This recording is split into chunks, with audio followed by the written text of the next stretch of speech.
Briefly मैं इसको repeat कर दे रहा हूँ। देखिए, यहां से जब थ्रो किया गया मिनिमम हॉरिजॉन्टल स्पीड से, तो पहुंचाना था लोअर मोस्ट स्टेप। तो इसमें इंपॉर्टेंट बात यही है कि हमें लोअर स्टेप पे पहुंचाना है, तो सिर्फ इसके ऊपर वाले कॉर्नर तक पहुंचा दें अगर बॉल को, तो अपने आप ही ये लोअर पे पहुंच जाए। तो यहाँ से यहाँ आने में आप ये देखिए कि हॉरिजॉन्टली ये 20 + 20 40 सेंटीमीटर गया है, x = 40 equals in horizontal velocity into time, और वर्टिकल डायरेक्शन में ये 10 और ये 10 20 सेंटीमीटर, वो निगेटिव लिया क्योंकि डाउनवर्ड है, वर्टिकल डिस्प्लेसमेंट ये है।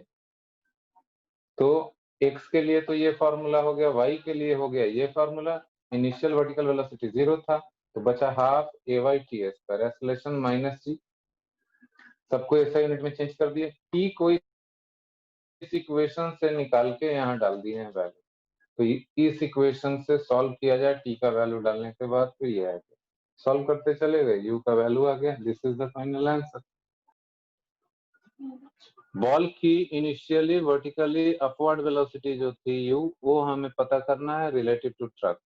पहले टाइम ऑफ फ्लाइट इसका निकाल लिया, 58.8 मीटर जो ट्रक का डिस्प्लेसमेंट था, वो v × t0 से इक्वेट करके t0 आ गया 4 सेकंड। उसके बाद बॉल के लिए इक्वेशन लिखा, Vy = uy + ay × t। जब हाईएस्ट पॉइंट पे बॉल चला गया तो उसकी वेलोसिटी हो गई 0।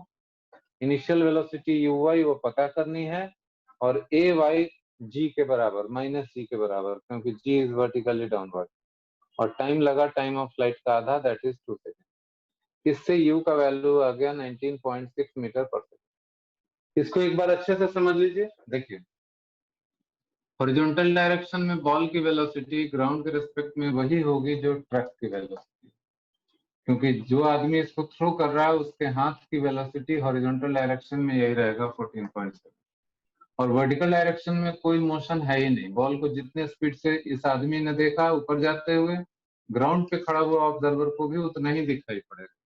तो ये जो 19.6 आया है यहाँ पे वर्टिकल डायरेक्शन में, वो ग्राउंड के रेस्पेक्ट में ही वेलोसिटी हुआ, और ट्रक से भी उतना ही दिखा।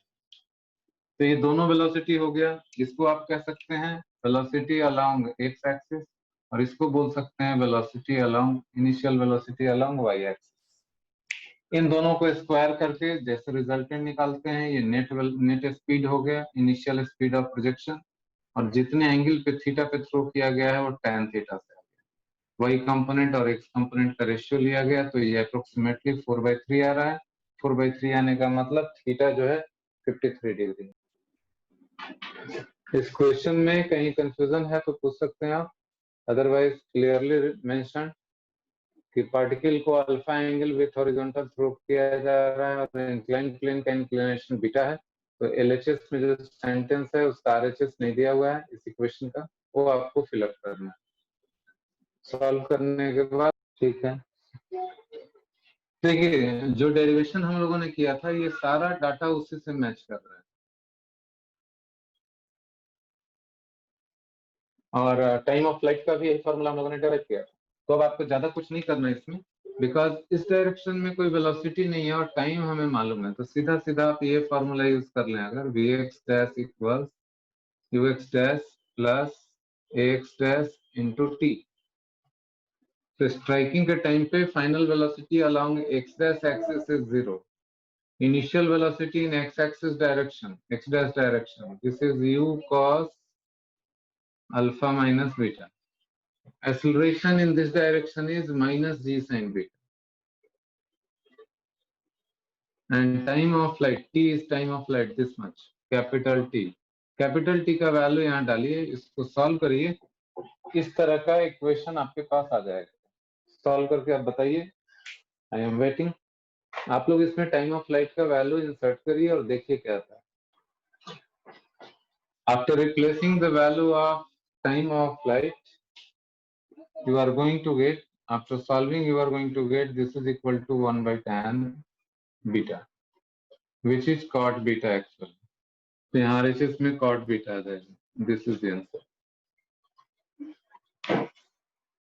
किसी को यहाँ क्वेश्चन का मतलब ये हुआ कि एक पार्टिकल को इंक्लाइन प्लेन पे प्रोजेक्ट किया गया है, स्पीड दिया हुआ है, इंक्लाइन प्लेन से कितने एंगल पे थ्रो किया गया वो दिया हुआ है। इंक्लाइन प्लेन का इंक्लिनेशन नॉट गिवन, नहीं दिया हुआ है तो आप अपने मन से बीटा मान लीजिए। इन फाइनल आंसर में बीटा नहीं आना चाहिए। तो जब वो इंक्लाइन प्लेन को स्ट्राइक करेगा उस टाइम पे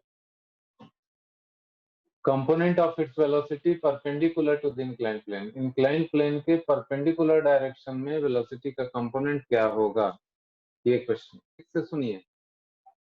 वेलोसिटी, इनिशियल वेलोसिटी जो है ui डैश, वो शुरुआत में मैंने कैलकुलेट करके दिखाया है। This is u sin 30, that is 20 into half, 10 metre पर सेकेंड आ गया। Time of flight 2 by cos beta आ गया। सारा वैल्यू डालने के बाद vy, फिर फॉर्मूला लगाया vy डैश जो कि वेलोसिटी है perpendicular to the incline plane, vy dash equals ui dash plus ay dash into t, और सारा वैल्यू उसमें डाल दिया गया है। ui dash 10, ay dash minus g cos beta. ज्यादा से ज्यादा इस माइनस जी कॉस बीटा में कभी कभी कंफ्यूजन हो सकता है। सॉल्व किया तो -10 मीटर पर सेकेंड आ रहा है। आंसर इज -10 मीटर पर सेकेंड, मतलब down the plane, perpendicularly downward. एक बार फिर से एक्सप्लेन कर दे रहा हूँ। क्वेश्चन इज कि दोनों इंक्लाइन प्लेन OA और OB आपस में 90 डिग्री पे इंक्लाइन है। राइट साइड वाले इंक्लाइन प्लेन का इंक्लिनेशन है 60 डिग्री और लेफ्ट साइड वाले का इंक्लिनेशन है 30 degree from the horizontal. Initial velocity of projection is given in the question, that is 10√3 metre पर सेकेंड, और परपेंडिकुलरली थ्रो किया गया है from point P। Projection is perpendicular to the plane OA and landing is also perpendicular to the plane OB। अगर ऐसा है तो V की वैल्यू कितनी होनी चाहिए, टाइम ऑफ फ्लाइट कितनी होनी चाहिए, और height from the ground H जो है पॉइंट P का वो कितना होना चाहिए। This is the question.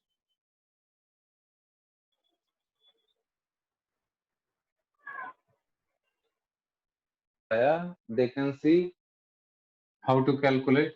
ये 30 है तो ये एंगल भी 30 और ये एंगल 60, तो u का component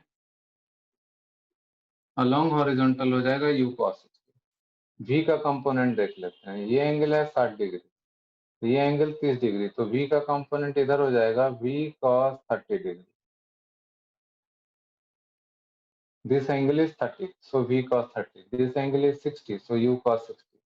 As we know, velocity along horizontal remains constant always। तो ये आ जाएगा u cos 60 equals v cos 30। u का वैल्यू डाल दीजिए। u गिवन है 10, u का वैल्यू गिवन है 10√3 and cos 60 is half। Cos 60 is also half, so it is v, and cos 30 is √3 by 2। √3 is also cancelled। v equals 10 metre पर second. इसी तरीके से टाइम ऑफ फ्लाइट का idea आप लोग लगाइए क्या होना।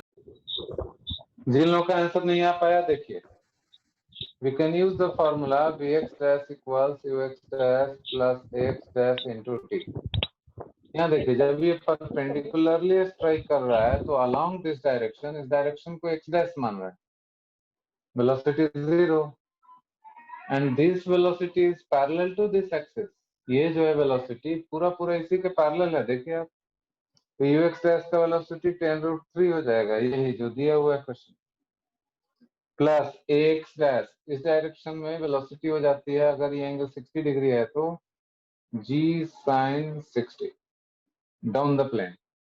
सो माइनस नेगेटिव हो गया, g हो गया 10, sin 60 हो गया √3 by 2 into time t।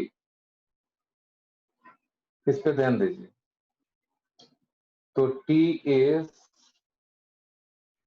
20√3 divided by 10√3 second, so therefore t is 2 second. एक तो ये रास्ता हुआ। एक ऑल्टरनेट अप्रोच देखिए, बहुत ही आसान। u का डायरेक्शन इधर है और v का डायरेक्शन इधर है परपेंडिकुलर, तो ये angle 90, because this two are 90, this is also 90, this is also 90, ये क्वाड्रिलैटरल बन गया। u का डायरेक्शन इधर और v का डायरेक्शन इधर, the two velocities are perpendicular to each other. तो किसी प्रोजेक्टाइल को अगर u वेलोसिटी से थ्रो किया जाए, after some time it gets perpendicular to the initial velocity, तो उसके लिए टाइम का आपने एक फॉर्मूला सीखा था, u upon g sin theta. We have already proved this formula कि किसी प्रोजेक्टाइल को अगर u वेलोसिटी से थ्रो किया जाए, आफ्टर सम टाइम वो परपेंडिकुलर हो जाता है. तो हम लोगों ने कैलकुलेट किया था डॉट प्रोडक्ट का यूज करके ये फॉर्मूला. तो u हो गया 10√3, g हो गया 10 और साइन थीटा जितने एंगल पे आपने थ्रो किया this is 60 degree. So sine 60 degree. इसको सॉल्व करेंगे फिर से वही आना चाहिए. This is √3 divided by √3/2. So 2 second answer.